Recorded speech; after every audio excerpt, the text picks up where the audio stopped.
Hi, welcome to the Fireside Chat. Can we start with a quick introduction? Yeah, sure. My name is Antaryami Patra. I'm working with HCL technology. Been with the company for about 23 years now. Uh, Engineer by profession. Started my career uh, in IT. Started as an IT engineer, then actually moved into a ladder uh, when I actually tell in the delivery, most part of my career was in delivery. I was actually heading a practice group about 2,500 people. And then I actually realized that I have to do something else, which I'm good at, which is primarily operation. So I moved into operation. From operation, now I'm part of HR and still actually managing people operation side of it. Uh, that's all about. Thank you. Yeah. Hi, I'm Dr. Yogita Patra, and I think I'll call myself a mother at heart. That's what I've been doing most of my life. I have two, grown-up kids. My elder one is 24, my younger one is 16, and I started my career recently. So for all those people who just said that, life is all about career, working continuously, I am a big example that you need to have a live life more important than just work and earn money to kind of sustain yourself. I did my PhD in 2020 in workforce planning. Working with DS Group right now. Started work in HR analytics initially, and then moved on to do leading L&D. Right now, I'm leading learning and development for DS. A lot of data still in my hand, struggling with it and trying to find some help with Hamish. Awesome. Okay, you know what? I want to start with a very strange question before we get into other things. You mentioned having a work-life balance, but let's be honest. I mean, when you started out, did hustling and working really hard and not counting the number of hours not seem like the right thing? I mean, don't you feel that in retrospect, like I'll be turning 38 this year. When I see kids, I almost feel like telling them, no, don't focus too much on work. And, there are other experiences you need to build in life. But then I also feel that, hey, I wasn't like that. And at that certain age, maybe in your early to mid late 20s, that's when you really push yourself. So just want to get your thoughts on it. How do you define work-life balance? Not in a corporate setup, in your role as somebody working in a company, but as an individual, what you see around you. I think how should a student find and attempt to find the perfect work-life balance, if there is anything that exists like that? I think if I look at my early part of the career, it was because I came from a very small town and coming to Delhi and uh, building a career. So the whole focus was more towards work. So that time I was not realized that there is a work-life balance needs to be maintained. It was more focused that in a short time, how much experience I can actually gain, how quickly I can move on the ladder. So that the whole focus was around that. But it some part of the life, I realized that, see, I'm not very. There are people who actually love travel. I'm not the guy who actually love travel. So, part of career, I decided that this job, what I'm doing is require a lot of travels, and then I do not like travel. So I need to find out something which is not much of a travel, and I should actually take a uh, decision to actually move out of the role and get into another role, which was totally different what I was doing. But I said that no, this is not what I like. And then, but that job required you to actually travel. But you take a decision. Okay, I find out something else which is I like to do, and that is where you actually balance your job. But coming to the work-life balance part of it, when she started working, and I actually started looking at her, how she can actually come back to home at 6, and I am not. There is something she is actually doing, and she has got a job, and there are responsibility around it. She's doing something differently, which I am not able to do. So I started actually looking at how I can actually manage my time. So we have got a tool in our organization called Nipple. What it does is it actually analyzes your work pattern. So it actually, when you logs in, it actually clocks you. Then it actually tell you how many time you are actually not in front of laptop or not doing anything, or you are not scheduled any meeting, or you are into scheduled meeting. So if you analyze that, you realize that some part of thing is basically you are wasting your time doing something which is not required. If you actually minimize that, definitely you have got enough time to actually go back home, sit with family, have a chat. That all you can actually do. So I started, it's not the initial age. I think most of all of us actually are who are from Delhi or metros or coming from a small town to a big city, we all actually look at how we can actually build a career. But that realization will come at a stage, but it's sometimes it's actually too late. You actually lost a part of life, which is actually you could have enjoyed a lot. That, I And think the health. You lose a lot of health by the time you realize that, oh man, it's time to stop. Yep. But then that's a push that you haven't really planned for, and it just comes suddenly, very suddenly. yeah, all of a sudden you'll actually come and we realize that what I was doing, I should not have done. That's part of life, how actually I see it. But I think things have changed, perspective has changed. There are a lot of exposure to internet, how people actually, at our time, internet was actually not at that stage that everybody has got access to internet. But today you actually look at people beyond you, beyond cities, beyond countries, and you see how people actually live and how people enjoy.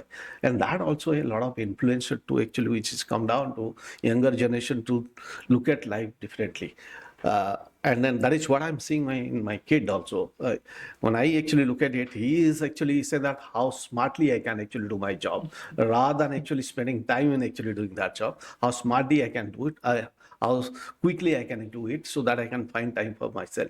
So that's actually a shift I see in thinking process, and that makes people more productive, and then put time where it is required. That's all. So I'll just add that I wish this is a generational gap we're talking about. From our generation, the way we were built, we were just setting things up. Now our children have a full base, and the difference that I feel, and this probably the same thing that we had, and they should aspire to have, is the quality of experience. And I think I see this generation being very aware about it. हम लोग बहुत set कर रहे थे चीजें, we picked up jobs because we wanted to earn money. Right now I think when I look at these kids, and their priorities are so clear that they would compromise with an organization which is lower than what they would, you call those dream companies, and they would want to do the work which is relevant, which has a career path tomorrow. So I think gaining that kind of level of experience is very, very critical right now, than just picking up some organization which is kind of giving you a very nice flashy job which you can post it on the LinkedIn. So I think that is very, very critical. Secondly, he says that you come at 6 o'clock. I feel that the moment you have gained that kind of experience from the market and you call yourself an asset, my just one-liner mantra is that nobody can be me, and that is my superpower. And hence, once you gain that kind of experience and nobody can copy it professionally, Havish, that is the difference that you make. You can really pick your bag at 6 and say, I'm going home, my work is done for today, and I'm going to come tomorrow. And still people would aspire that, okay, we can't leave her because, the kind of thinking you bring, the kind of innovation you bring at the table is very, very different. So I think crux of the story is the quality of experience that you have in the initial years that is going to build you for tomorrow. Yeah, I think I'm fairly happy with the answer. I don't think you have changed your answer to make it seem more diplomatic. I think you've given an honest answer. I appreciate that. I share my view on this. I was doing leadership coaching for a gentleman very senior person at a very large IT company. And I used to go to his house to do coaching for him. And every time I would go at 8 o'clock in the evening, his wife would come in and say, "Did you have roti?" He said, "I did not have time. I had a meeting with the New York team. I had a meeting with the Hong Kong team." And this happened many times. And you know what? At that time, I was doing trainings with PwC. So I was in that zone where working very hard. I would miss my lunches. I would feel if a participant has a question, I'll just drop off my lunch and engage. And then invariably, you never get the chance because then it's evening, you have to catch a flight. And I used to have a thrill. That's another factor that it doesn't even feel wrong. It feels right. It almost feels that you're achieving something by not doing what you know is right. When I saw him, I realized I don't want to be like this. I realized nobody is responsible for your work-life balance but you. Of course, you have a support system, family and spouse and all of that. But at the end of the day, there are 10 reasons not to do it. There's one reason to do something right, which is that it is the right thing to do. If you can't take care of yourself, how are you expected to take care of others, whether it's family or employees, right? So that was for me a very big lesson. And believe me, I mean, every time I would meet him, he would say, "Look at me, I drive a sedan, that guy drives this car. Look at my batchmate, he's the CEO of the company, I'm still a VP." And I realized that if you have to crib, there's always something to crib about, you know. And when I saw him, I said, you know what, this is not the person I want to be. Working hard, being aggressive, gunning for something big is a different thing. That's okay, healthy competition. But not to the point where it takes a toll on you and invariably takes a toll on others. I have, again, a very interesting question. Do you think employees in general today, it is not an organization thing, generally, are happier today than they were 10 years back? Or is generally the baseline of employee satisfaction decreased and we are okay with it? Just your immediate, answer. Again, if you were to segregate the employee base in various, one is gender, second one is actually the age group. If you look at the younger generation, I see them more happy, and then they are doing a lot of activities which is beyond work, which is actually keeping them happy. And then that's actually key, because if you started young and you only not focusing on which is actually work, which is creating wealth for you, is beyond work. If you are doing some activities which is actually make you happy, and that's where the happiness comes. And then you started young, you keep up that momentum, and it should always continue with you. Say somebody is actually working on any social cause, you started young, then you actually continue to work on it, because that actually became your passion beyond work. And that needs to be created. When we started, we never thought about beyond work. Actually, it's beyond work is family. Yeah. Beyond work is nothing else, or friends. These are the two categories. If you're actually not married, his friends. Then if you're actually married, then your immediate family. So that's how it actually. And then that actually completely changed. I mean, look at the younger generation. They have got all passion beyond work. They have got something to do. Somebody is actually playing cricket, football, or social causes, or any ABCD. They are all actually engaged in something which is keeping them happy. So my statement is, I'm looking at the younger generation, they're more happy compared to when I actually compare myself with them. I see a lot of difference in that. So I think take this into two parts. I would take satisfaction separately and I'll take happy separately. Right. I think our generation was more satisfied. We had much lesser competition, that kind of comparison that I have not reached here and there. You know, all my life I don't know, doing what, whatever. I started with B2B sales, then I went into operations, then went into strategy. My second child happened, I went in, completely into back office operations. So I think I was more satisfied. Happy, maybe not, because I was somewhere feeling that I'm losing out, pata nahi ho, I will be able to make my career or not. But when I see this generation, they are more happier, because now the parents have given them some standing, and they can afford to kind of pick up their kind of job where they are happy. So they are more happier. but they're not that satisfied, I feel, the kind of probably the external pressures, they are not able to manage that pretty well. I think this generation needs to manage that well. We managed that pretty well in our old times. Yeah, no, I think that makes perfect sense. I agree with what you said. I think we are happier. Yeah. We are not grateful for what we have. And I think satisfaction really has to be, see, measuring satisfaction is what the company does for you. Yeah. Measuring your happiness is your own metric. Exactly. And the problem is if we don't know what makes us happy, we'll always feel grass is greener and, they are doing better. They have something more. Exactly. Right? So that comparison, I think this generation needs to manage. If I may follow up on this, as HR, as people management, what's our role? I mean, how do are we even responsible? That's one. More on the happiness part, or is it more on the satisfaction part? And how do you go about it? Is it like a series of things that you do? Is it very difficult to do? Just want to hear your thoughts on it. So the HR is, you are actually having that conversion some time back when you actually look at HR. HR part is actually people-centric and part is actually business. Now actually more and more you see HR is getting aligned to business. So when you actually carry that hat of business, you look at people in a different way. And then you see what is your key aspect when you carry the business hat. You make sure that your employees engaged. When you actually translate engagement with the company, then that engagement, you need to create something, people need to be engaged. And to make them engaged, you make them happy. Sure. So they actually, that's how you relate and you try to create a value chain, which is actually enhance that and keep people to be engaged with you. After COVID, I think there are a lot of companies actually started creating a lot of engagement program. And then after that, I saw there is a lean period. And even my company, recently we actually organized a cricket match.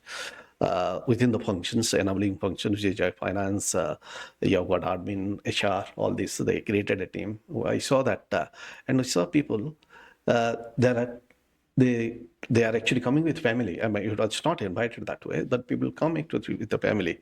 And it actually shows that you want to be associated with your team members, though we have got we are not calling everybody to come to work every day. It is actually a hybrid mode. But we still people willingness to come and be part of the team, be engaged, talk to people, and then create a family environment with it. So that actually, that is essential for HR to create event like this. Make sure you are engaged, not to that employee, to the extended family, and make them happy so that they are actually engaged. So that's how I actually see it. And another HR professional, we should actually always strive. See, end of the day, you need to make sure that you are actually going back to the business objective, what the company is actually looking at, how you are actually bring that back to people and get it achieved through people. That's how you need to translate it. Right. Yeah. So I feel I wouldn't burden HR with such a huge responsibility of making people happy. That's a huge term for me, and that encompasses a whole lifetime of an individual. So I wouldn't really bother, in those 8 hours. I'm also an employee, and my role probably is more to keep my family happy. That is my second family for sure. But then, as a professional, I would restrict my responsibilities because somehow I also don't want to have that fatigue of, because you can't really make everybody happy. There is going to be some disgruntlement somewhere here and there. So, I would restrict my profiles to an extent where I can make them satisfied professionally, whether it is through engagements, whether it is through a very, very fair performance assessment, whether it is through a very, very, benefit system that really helps his family grow. So I would kind of restrict my arena to a very, very HR respective thing, happiness, go home and be happy with your wife. Or your husband, whatever. All right. Perfect. Okay, switching gears now. I have to talk about data. And like I tell people all the time, when I mention data, I have a smile on my face. So a lot has changed. I think if you look at the 20, 30-year landscape, a lot has changed, continues to change. Would you say that the change we have seen with generative AI is the most rapid shift in technology that we have ever seen? We have been through cloud and, okay, let's go back, internet. Then we saw personal computers. Then we saw when the cloud came in. And there have been business intelligence that came in. But do you think that generative AI is the fastest, most rapid change that has ever happened in technology? See, if I say data analytics as a subject, let's look at that profession. See, generative AI is actually bringing efficiency, what you do. But still, it's actually you go back to the basics, which is data itself. Yeah. Are you able to read the data correctly? Or you go beyond the data? It's not the number. The number says something. So that is basic. You need to understand what the number says and how quickly you can actually understand that number. Let's say I'm actually doing let's say I'm looking at my monthly revenue. How quickly actually you identify there is something wrong in data, but actually it's showing very high upside or downside. How quickly I can say that there is something wrong in this data. It's not supposed to be. Even there is seasonal variation, but still I can actually figure it out that something wrong. I should actually go back to the data. That is basic, and then that will actually not something you will get from Gen AI. That is actually inbuilt as analytics. You need to build in and you, but you can always use Gen AI, bring efficiency. What you actually shown, how quickly I can actually do it, which actually use a lot of time. You will be spending on Excel to actually reach to that stage. So this is a smart way of working, but still I believe on the basic. You need to go beyond data. What is data says?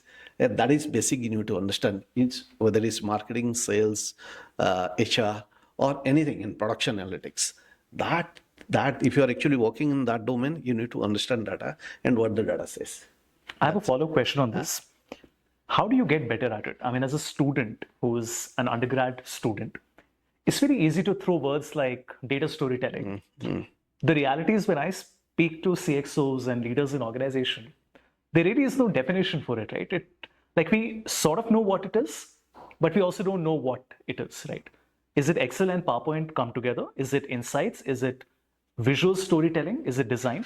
So just want to ask you, A, what do you feel data storytelling really is about? And B, how does a student go about it, to equip themselves and get better at it? Okay.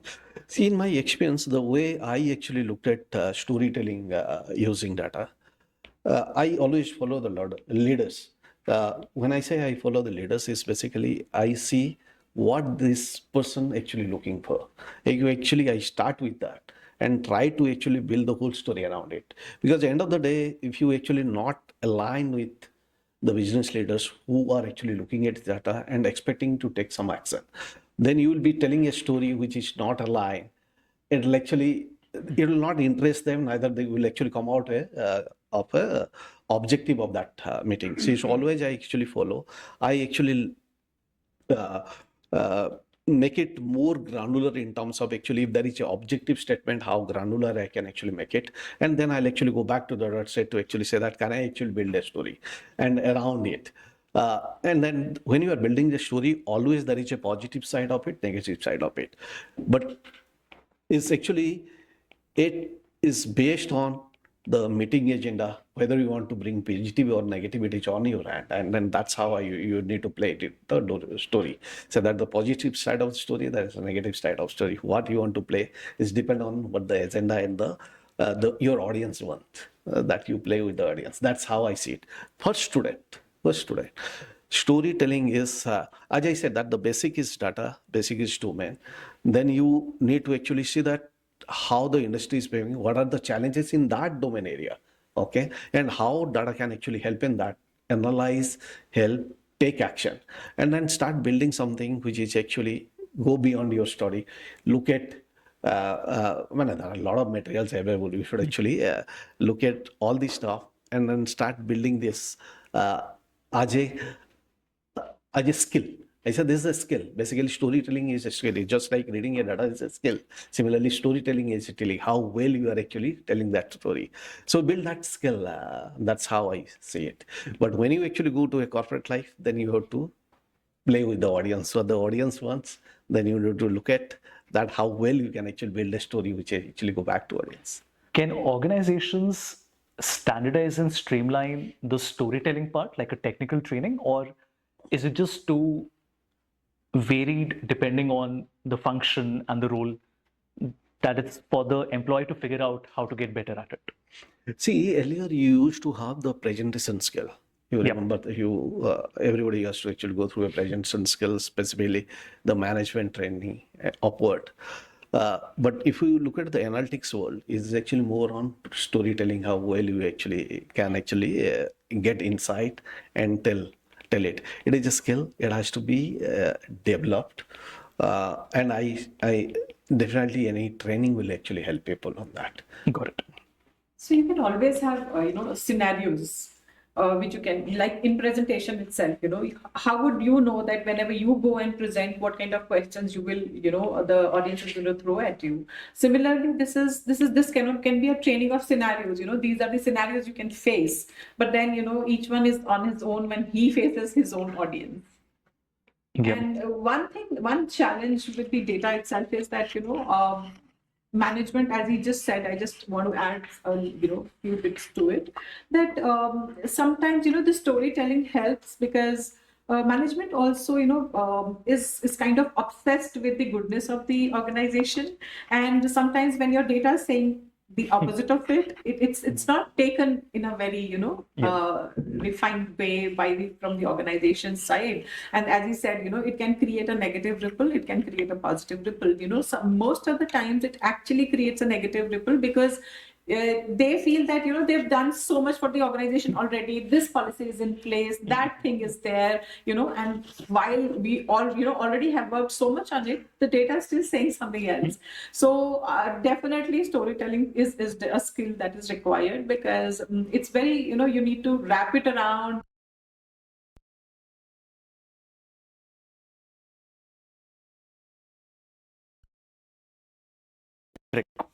So I tell them when it's a dashboard, like you said, it is just it signifies where you are. I mean, the numbers don't lie, right? I mean, the number is there. Whether we like it or don't like it is a different matter. What ends up happening is that we look at the number and we target that number. That number was never to be targeted. The number was just a way to make sure are we on the right track or not, to measure the right things, to ensure people know if we are being measured. But what ends up happening is that all our focus goes on that number and we lose sight of what was the original objective. One more thing I've realized as an analyst, as a consultant, is that we are very narcissistic. I make a dashboard without realizing, like you said, sir, that you're not doing it for yourself, you're doing it for the stakeholder. So I end up making the slicers and the design and the color and the position, forgetting that it is not about me liking it, it is about the client. And trust me, when Power BI came in, we would show it to a client and the client would not even know where to click. Now, it's not their fault, it's my fault because I'm not enabled them, made it user-friendly enough. Now, see, I can't go and say, hey, you should equip yourself. They have very little time. Leaders have very little time. You have to make it easier for them. And that is when I realized, and I still have that temptation. When I make a dashboard, I always have to constantly remind myself, it is not my dashboard, it is their dashboard. My job is to give them what they need, not what makes it's not a portfolio that I'm showing them what I'm capable of. They don't want my capability, they want to get the result. And basic stuff like don't have too much content, overabundance, right? Simplifying on the design, I think that helps a lot. Okay, just aligned to the outcome also. Sometimes, it just goes so haywire because you have so many data points and you want to show it all on the screen, that's a temptation. Yeah. But then, you must understand that what exactly the other person wants to infer from that. There's a very popular meme, okay, by this web comic, Marketunist. So there's one cartoon where this big dashboard on the wall, there are like 50 metrics in it. And people are discussing this metric captures this metric captures this. So one fellow at the back says, what is the metric capturing the importance of this dashboard?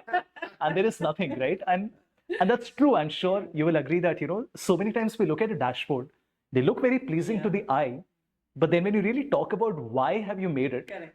we generally don't have an answer. Okay. Couple of quick questions on, again, back to the students. How should they equip themselves? We know analytics, the job landscape is changing fundamentally. Students are scared. I tell them, don't be scared, be cautious, be aware, absorb like a sponge, know what is happening around you. Whatever is happening, be the best at it. Simple. But maybe it's not that simple because students are very impressionable. No? So when I teach undergrad students, they will say, Havish, so why are we learning a formula? Ye to AI karega na. I'm like, you're right. I'm not denying that. But if the client asks you to explain the formula and tweak it, wo kaise karoge?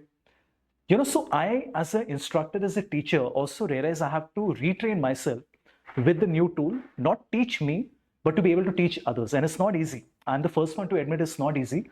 I don't know. It's so new to me as well. So yeah, I just want to ask you, how should students prepare themselves for the next 5, 10, 15 years? Is it even possible to plan that far ahead? Should they just plan like 1 year at a time? What do you feel about it? See, the point is basically, I'll actually use my experience in this. You saw when you used to have that telephone, normally the landlines, you used to know the numbers. You actually type the number, then, you carry the number of immediate, normally your relatives, friends, it is always in your head. Today, you don't remember that. But in the analytics world, what will happen when you actually go up the ladder and you are looking at a number and we need to do a quick computation, which is, I call it as a mental math. And you join numbers to actually say that this is actually rightly interpreted or not. Because there will be so many numbers, but I can actually see the numbers. I can say that I add, subtract, multiply. I say that there's something wrong in this. And all these leaders, if you look at the business leader, they're good at mental maths. Yep. And if you actually more rely on actually, which is actually efficiency building tools like GenAI or anything, then you will actually start forgetting that basics of mental maths. And I said that you need to have a balance. And this is, and in analytics world, this is, I see is a must. You need to have mental maths. How quickly you actually relate the numbers and come to say, no, is something wrong. Okay. And that actually, as an analyst, you will be attached to somebody. You will be working for somebody. You're working for CEO, CXO level guys. And how quickly you will be able to say and help them to actually arrive to a number. And then that is where I see the differences. Basically, I said that I call them as an efficiency tool. It is must to a smarter way of working, but do not actually forget basics. To have the basics in place. That's how I see it. Yeah, I think the mental math is a great one. I use that all the time. Yeah. And it's very, very important. In a meeting, suddenly you want to choose a parameter or a lever. You say, hey, we're not growing by 1.08. We're going to go by 1.06. You're not going to open an Excel and write a formula. You will lose the audience attention and you're right. I think the skill will be lost. This ability will be lost because unless you practice, people say, no, we'll still retain that skill. How will you retain if you don't practice it? I mean, more than practice, I think it's basic science, Havish. Your brain cells will become dead if you don't use them. True. So if I remember my mother's been in income tax for all her life. And she used to just open those dusty files. I remember her office back in Mayur Bhavan. Right. And she would just open the heavy files and take a sheet of paper, keep writing numbers. And she's a scholar of Sanskrit. Okay. And she would do her mental maths and then tell ki ye paise bante hain, ye paise nahi bante hain. And then came the calculator, and our generation itself lost it, Yep. And now looking at what you just taught, if it is going to be so easy to just pull the files right there, dump it and say, right. Okay, use your head and tell me everything. I think we will lose the human connection from the data, because it is just going to, combine numbers, tell you things. But I always tell people and the students also that, these are not data points. These are human beings behind this, So it's very easy to just jabble some numbers, come up with some inferences. But unless you start from scratch, you will not be able to make those connections. Well, I'll tell you an experience is basically there was a presentation was actually making to our CEO, and then it was actually the whole year performance of the company, which actually says that the headcount growth, the gross hiring we did, the attrition.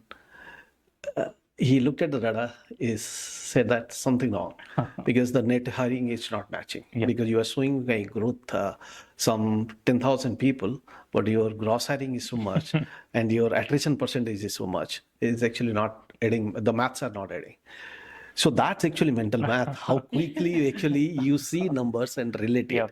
It was actually we are shown that time is voluntary attrition, not the involuntary one. So the involuntary attrition was missing in that. So hence the maths are actually not adding up. So, but how quickly you can actually make sense that is something wrong in that. And that actually what the basics that is required. I agree. Umpteen times, I'm sitting with leaders and who have never worked on Power BI, Tableau, Python, and I show them the code and the workflow, and they're able to point out mistakes.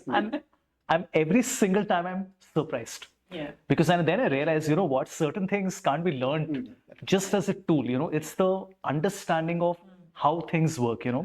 It's okay to write a formula, but understanding how it works, identify the pain point is very difficult. Final question.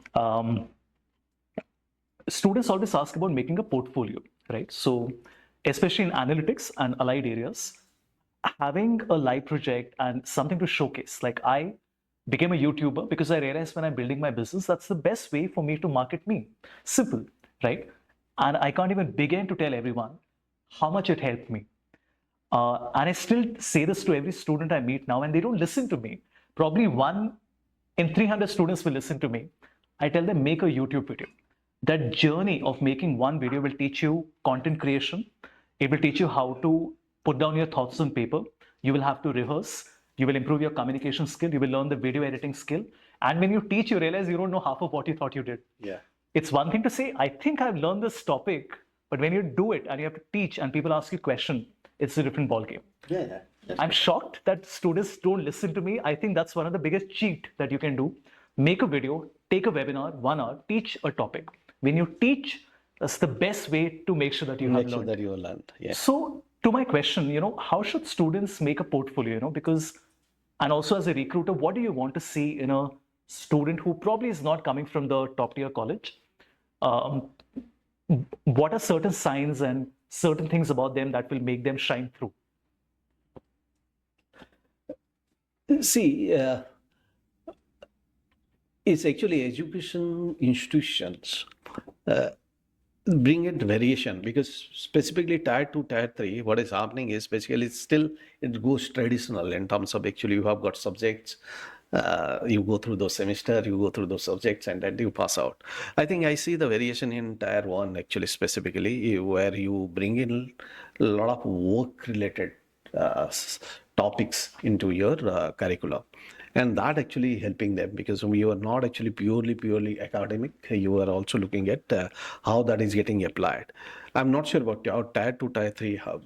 That's I see missing when I look at.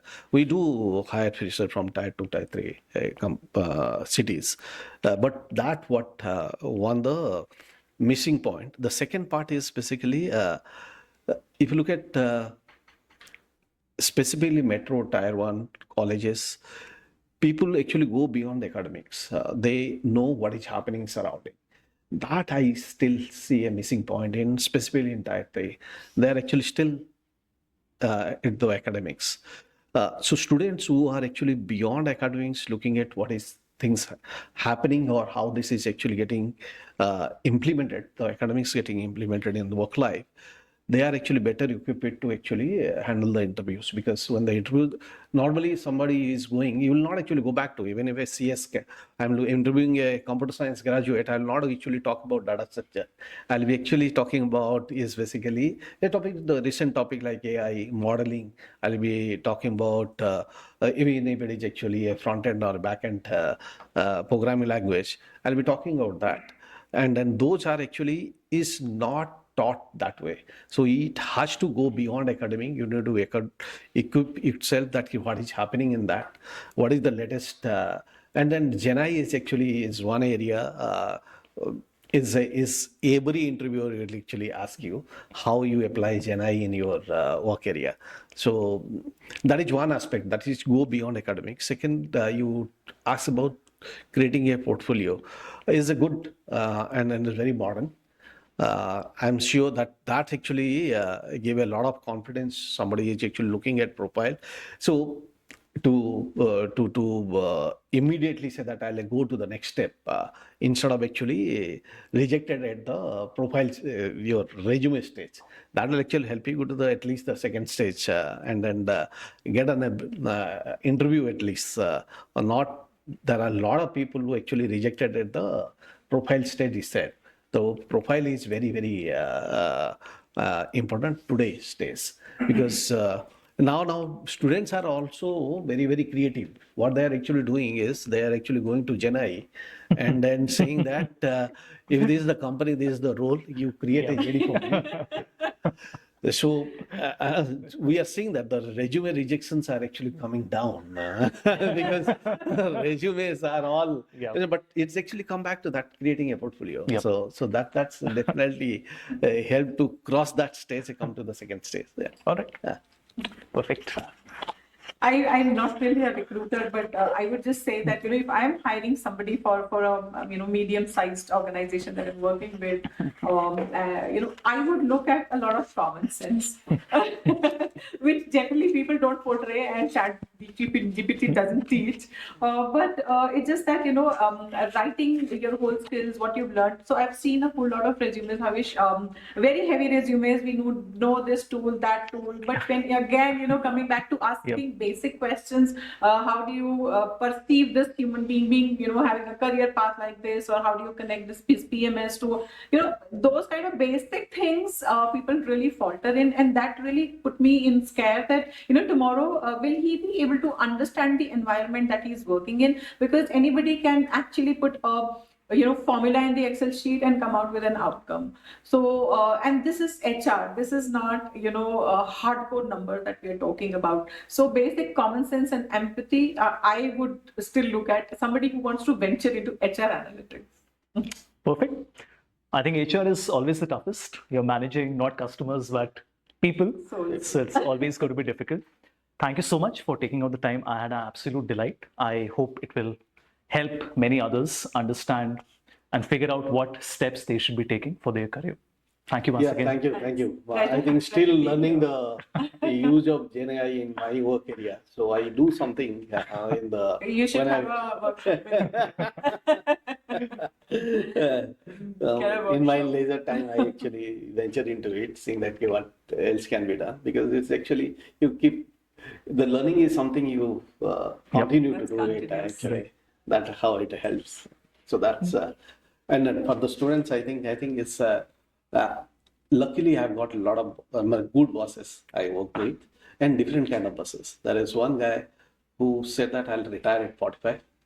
I need to accumulate X dollar, and he has got a cheat sheet saying that by 45, and he actually from 25 to 45, he has got 3 years in between. Each 3 years, he is write down, I should have this much of wealth or this much of whatever, it's my house. And he was actually put a line at 45. Their happiness. It's 45. No, I think 45, I want to retire. I don't want to work. What I'm doing as a corporate. There are guys who are actually, I talk about it, and that person is actually used retired? to. No, not retired. He is actually, he always, without a job, he leave the job, take a break in between, then find another job, actually join within 6 months to 1 year. I always actually, and he said that I want to actually just cut up myself, come out and think and reorganize and go back. Right. So, and I have got a boss who actually last day of his, he was retired. So last day in the company, I've seen putting 9 hours. The last day. That kind of guys who are actually honest to their job, then this is what.